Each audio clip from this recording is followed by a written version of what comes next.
आप लोग ऐसे हो, अरे भैया मोबाइल आप ही लगा दो।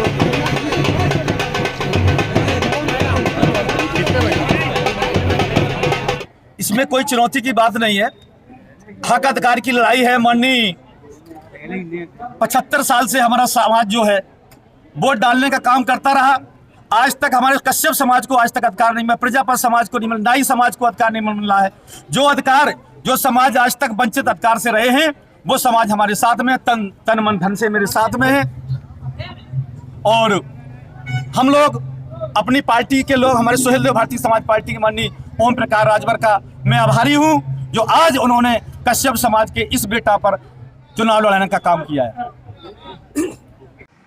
मैनपुरी चुनाव को लेके कहा तो देखिए, जब पहलवान तैयार हैं तो अखाड़े में तो लड़ना ही है।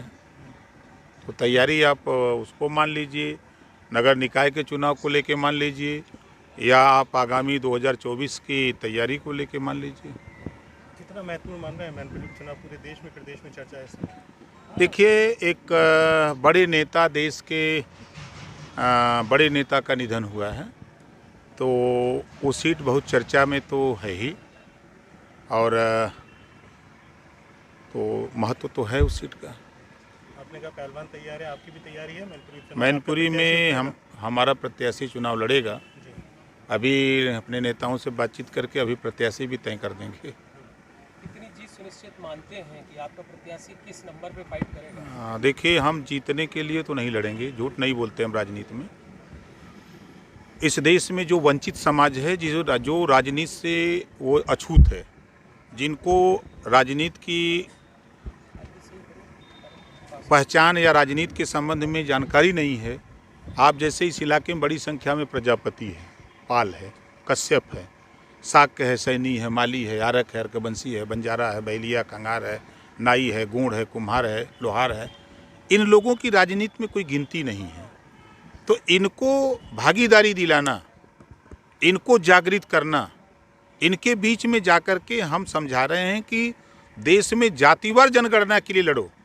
आप किसी को मुख्यमंत्री प्रधानमंत्री बनाने की लड़ाई मत लड़ो। जब तक जातियों की गिनती नहीं होगी तब तक तुझे हिस्सा नहीं मिलेगा।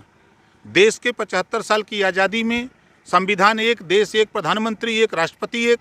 तो दो तरह की शिक्षा क्यों है?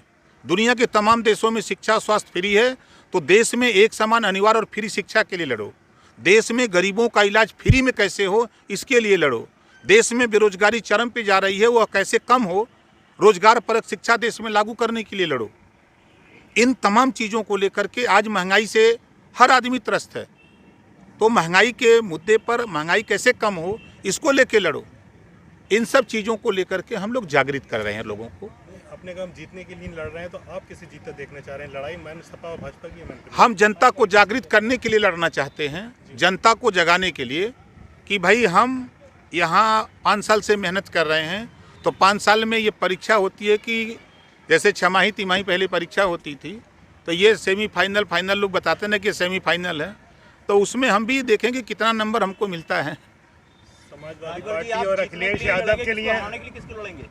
ना हम किसी को हराने के लिए लड़ेंगे, हम अपने समाज को जो जगाए हैं उनको संगठित करके अपनी ताकत पहचानने के लिए लड़ेंगे। अभी समाजवादी पार्टी अखिलेश यादव के लिए बहुत महत्वपूर्ण चुनाव, नाग का चुनाव है। मैनपुरी उनकी विरासत की सीट रही है, क्या लग रहा है सपा बचा पाएगी अपनी सीट? विरासत तो आजमगढ़ चली गई, विरासत रामपुर चली गई, विरासत तमाम जगह चली जा रही है। पूरे देश की सत्ता विरासत की थी, चली गई। यहाँ की भी जा रही है क्या? अब यहाँ की जनता चाहेगी तो चली जाएगी। विपक्ष का एक आरोप आता है, राजभर जी हमेशा सत्ता पक्ष के लिए फायदा पहुंचाने के लिए लड़ते हैं। देखिए, जब हम पार्टी बनाए तो पहले लोग यही कहते थे कि ये सपा के लिए काम करते हैं। जब बसपा की सरकार बन जाती थी तो आरोप सपा का लगता था, फिर सपा की सरकार तो बसपा के आरोप, फिर दोनों की सरकार चली गई तो अब बीजेपी के लिए काम करते हैं। अब बीजेपी की सरकार चली जाएगी तब किसके लिए काम करेंगे?